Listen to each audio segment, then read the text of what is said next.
वंदे मातरम विद्यार्थियों और शिक्षक साथियों, आज मैं आपके सामने विद्या संबल योजना के तहत सेवानिवृत्त शिक्षकों और जो निजी अभ्यर्थियों उनके लिए गेस्ट फैकल्टी के रूप में जो लगाए जाने के संबंध में नवीनतम दिशा निर्देश क्या है वो आपके सामने साझा कर रहा हूँ। तो ये कार्यालय निदेशक माध्यमिक शिक्षा राजस्थान बीकानेर का आज का यानी 18 जुलाई 2022 का आदेश है, जिसमें विषय है कि विद्या संबल योजना के तहत सेवानिवृत्त शिक्षकों और निजी अभ्यर्थियों को गेस्ट फैकल्टी के रूप में लगाए जाने के संबंध में, और जो प्रसंग है वो वित्त विभाग का जो भी लेटर वगैरह है। अब इसमें विद्या संबल योजना के अनुसार जो भी अंतर्गत निजी अभ्यर्थी यानी कोई भी व्यक्ति जो न्यूनतम योग्यता रखता है वो भी आवेदन कर सकता है, और सेवानिवृत्त शिक्षक है वो आवेदन कर सकते हैं और गेस्ट फैकल्टी के रूप में उनको लगाया जाएगा। उसके लिए कुछ संशोधित जो प्रस्ताव है वो है क्या क्या योग्यता होगी, कितना उनका मानदेय होगा, किस तरह से होगा, चयन किस तरह का होगा, ये पूरी जानकारी मैं आपको इस वीडियो में दूंगा। तो अब जैसे इसमें लिखा हुआ है कि स्वीकृति के क्रम में राहु महावी यानी राजकीय उच्च माध्यमिक विद्यालय या राजकीय बालिका उच्च माध्यमिक विद्यालय समस्त में ये इसके लिए क्या क्या प्रावधान होंगे। तो पहला है कि विद्या संबल योजना के तहत निजी अभ्यर्थी एवं सेवानिवृत्त शिक्षक पद की न्यूनतम वांछित योग्यता रखते हैं वे ही गेस्ट फैकल्टी के रूप में लगाए जाने के पात्र होंगे। यानी जो न्यूनतम योग्यता निर्धारित की हुई है, अलग अलग पद के लिए अलग योग्यता है, वो मैं आगे आपको बता दूंगा क्या क्या योग्यता है। तो वो योग्यता होगी, वही व्यक्ति इसके लिए गेस्ट फैकल्टी के लिए आवेदन कर सकता है या लग सकता है। अब पदवार जो न्यूनतम वांछित योग्यता क्या क्या होगी, तो इस शिक्षकों के स्वीकृत पदों हेतु राजस्थान शिक्षा राज्य और अधीनस्थ सेवा नियम 2021 के प्रावधान न्यूनतम योग्यता वो निम्न है। यानी इसके अधीन क्या क्या योग्यता होनी चाहिए, जैसे व्याख्याता जीव विज्ञान, अगर बायोलॉजी के लेक्चरर के रूप में आपको लगना है तो प्राणी विज्ञान, वनस्पति विज्ञान, जीव प्रौद्योगिकी यानी बायोटेक्नोलॉजी में विश्वविद्यालय अनुदान आयोग द्वारा मान्यता प्राप्त संस्थान से स्नातकोत्तर या समतुल्य परीक्षा यानी MSc बॉटनी में या MSc जूलॉजी में या MSc बायोटेक्नोलॉजी में होना अनिवार्य है, और या स्नातक समतुल्य परीक्षा के साथ ही स्नातक स्तर पर संबंधित विषय का भी अध्ययन किया हो। MSc होने के साथ साथ BSc भी हो, और BSc में भी संबंधित विषय यानी बायोलॉजी, वनस्पति विज्ञान, जीव विज्ञान वगैरह रहा हुआ होना चाहिए। वही व्यक्ति है वो लेक्चरर जीव विज्ञान बायोलॉजी के लिए आवेदन कर सकता है, और प्रशिक्षण के रूप में B.Ed अनिवार्य है, तो B.Ed तो होनी चाहिए। उसके अलावा MA मतलब MSc होनी चाहिए। उसी तरह से जो भौतिक विज्ञान या रसायन विज्ञान, गणित विज्ञान है उसमें भी संबंधित जो भी विषय है उसमें MSc होना जरूरी है। अब जैसे जीव विज्ञान के लिए MSc बॉटनी, MSc जूलॉजी दोनों या MSc बायोटेक्नोलॉजी तीनों में चलेगा, लेकिन फिजिक्स के लिए तो MSc फिजिक्स होना जरूरी है। केमिस्ट्री के लिए MSc केमिस्ट्री, और मैथ्स के लिए MSc मैथ्स और प्लस B.Ed होना अनिवार्य है। इसके अलावा जैसे वरिष्ठ अध्यापक अंग्रेजी, हिंदी, गणित या तृतीय भाषा है उसके लिए वैकल्पिक विषय में संबंधित विषय के साथ स्नातक या समतुल्य परीक्षा, यानी अगर वरिष्ठ अध्यापक हिंदी लगना जाए तो आपके BA में हिंदी होना अनिवार्य है, अंग्रेजी है तो अंग्रेजी होना अनिवार्य है, और गणित है तो गणित होना अनिवार्य है। ये वरिष्ठ अध्यापक सेकंड ग्रेड के लिए, और इसके साथ में B.Ed होना अनिवार्य है। इसी तरह से वरिष्ठ अध्यापक विज्ञान, अगर आप साइंस के पद पे वरिष्ठ अध्यापक के पद पे आप लगना चाहते हैं गेस्ट फैकल्टी के रूप में, तो आपको भौतिक विज्ञान यानी फिजिक्स, रसायन विज्ञान यानी केमिस्ट्री, प्राणी विज्ञान यानी जूलॉजी, वनस्पति विज्ञान यानी बॉटनी, और सूक्ष्म जीव विज्ञान यानी माइक्रोबायोलॉजी या बायोटेक्नोलॉजी जैव प्रौद्योगिकी या जैव रसायन बायोकेमिस्ट्री, इनमें से कम 2 विषय होने चाहिए आपके स्नातक में। यानी आपके ग्रेजुएशन में BSc में अगर आपके फिजिक्स, केमिस्ट्री और इसके अलावा बॉटनी और उसके अलावा जूलॉजी, माइक्रोबायोलॉजी, बायोटेक्नोलॉजी और बायोकेमिस्ट्री, इनमें से कोई भी 2 विषय अनिवार्य रूप से आपके पास होने चाहिए, और प्लस B.Ed होनी चाहिए, तभी आप वरिष्ठ अध्यापक विज्ञान के पद पर लग सकते हैं गेस्ट फैकल्टी में। और वरिष्ठ अध्यापक सामान्य जीव विज्ञान के लिए आपके पास में इतिहास, भूगोल, अर्थशास्त्र, राजनीति विज्ञान, समाजशास्त्र, लोक प्रशासन, दर्शन शास्त्र में से कम 2 विषय होने चाहिए, यानी history, geography, economics, political science, sociology, public ad, लोक प्रशासन और फिलोसॉफी, इनमें से आपके कम से कम 2 विषय स्नातक के रूप में आपके ऑप्शनल विषय रहे वो वैकल्पिक विषय के रूप में, प्लस B.Ed होना अनिवार्य है। अध्यापक लेवल 2 गणित और अंग्रेजी के लिए आपको, अध्यापक लेवल 2 के लिए यानी तृतीय श्रेणी अध्यापक के लिए तो न्यूनतम 50% अंकों के साथ में संबंधित पद हेतु, यानी अगर गणित के लिए आवेदन कर रहे हैं तो गणित में, और अंग्रेजी के लिए तो अंग्रेजी में न्यूनतम 50% के साथ में आपके स्नातक होने चाहिए। यानी BA में आपके कम से कम 50% होना चाहिए, और अंग्रेजी के लिए लिखना चाहते हो तो BA में अंग्रेजी विषय होनी चाहिए वैकल्पिक, और गणित के लिए लिखना चाहते हो तो गणित विषय, और B.Ed व न्यूनतम अंकों के साथ में रीट टेबल सेकंड उत्तीर्ण होना जिसकी वैधता अवधि समाप्त नहीं हो गई हो, यानी रीट का जो भी है वो भी आपके होना जरूरी है। और रीट की जो भी इसकी जो वैलिडिटी है वो आपके बने हुए होने चाहिए नेक्स्ट है कि अध्यापक लेवल 1 50% अंकों के साथ में राव मावी या समकक्ष परीक्षा उत्तीर्ण, यानी अध्यापक लेवल 1 के लिए न्यूनतम 50% के साथ आपके 12वीं परीक्षा की जो योग्यता होनी चाहिए, यानी कम से कम 12वीं में आपके 50% होने चाहिए। इसके अलावा डीएलएड यानी आपकी बीएससीसी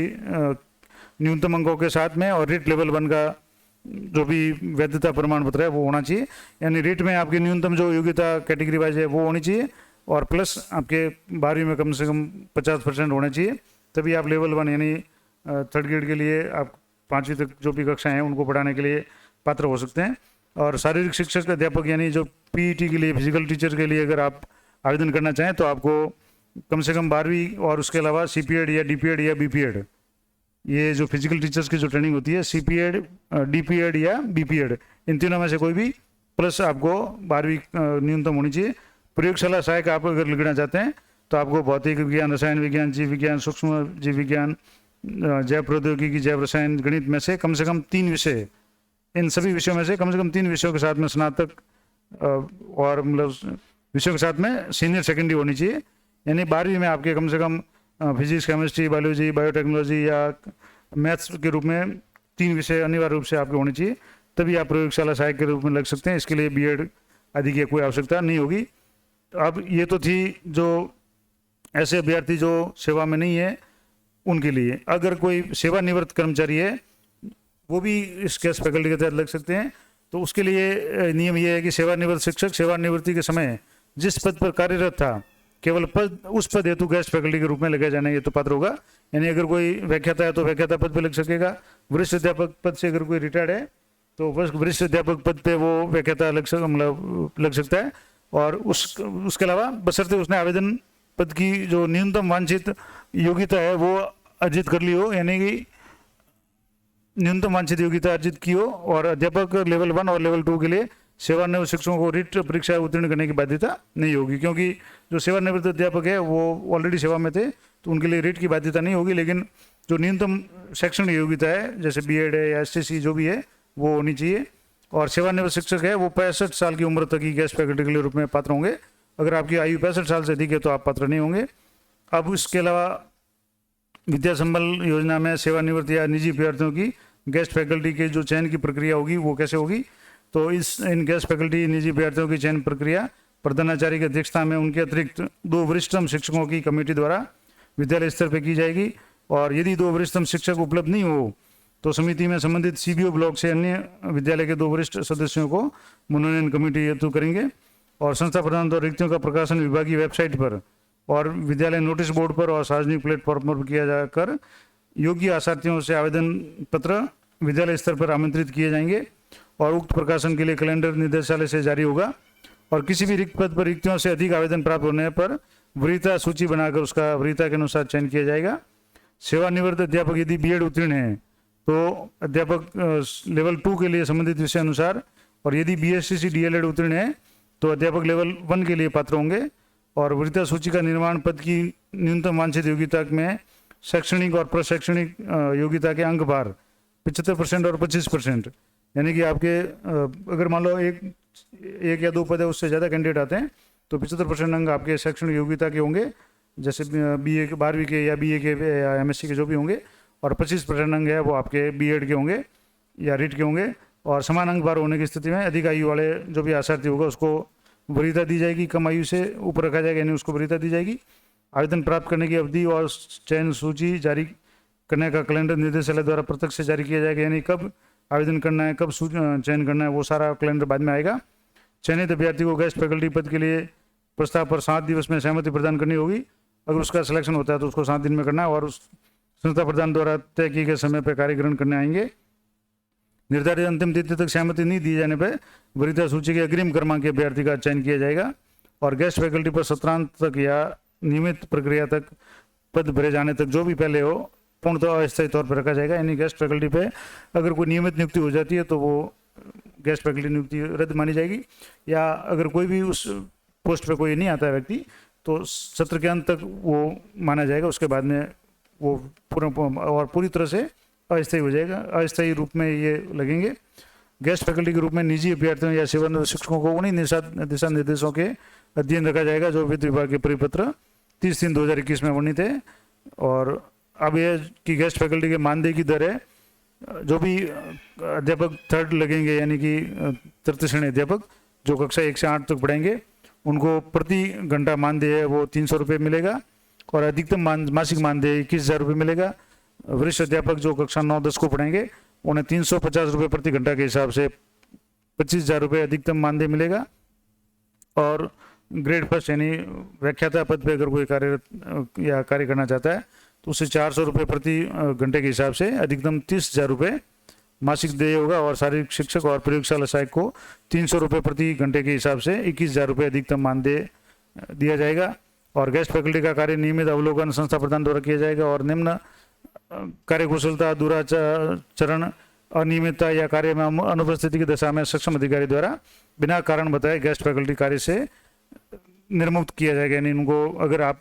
इसमें अनियमितता वगैरह पाई जाती है या समय पे विद्यालय नहीं आते या नहीं पढ़ाते हैं तो किसी भी समय इनको कार्यमुक्त किया जा सकता है। और समस्त जो भी कार्रवाई है का नियमित और प्रभावी प्रबोधन है जिला शिक्षा अधिकारी मुख्यालय माध्यमिक शिक्षा द्वारा किया जाएगा। और उक्त अनुसार विद्या संबंधी योजना के तहत सेवानिवृत्त शिक्षकों निजी विद्यार्थियों को गेस्ट फैकल्टी में लगाए जाने हेतु तो प्रस्ताव स्वीकृति हेतु प्रस्तुत है। ये पूर्ण डिटेल जो भी मैंने आपको बता दी कि गेस्ट फैकल्टी के रूप में आप किस तरीके से अप्लाई कर सकते हैं, कब अप्लाई कर सकते हैं, कितना मानदेय दिया जाएगा, क्या क्या न्यूनतम योग्यता होगी। आशा करता हूँ ये जानकारी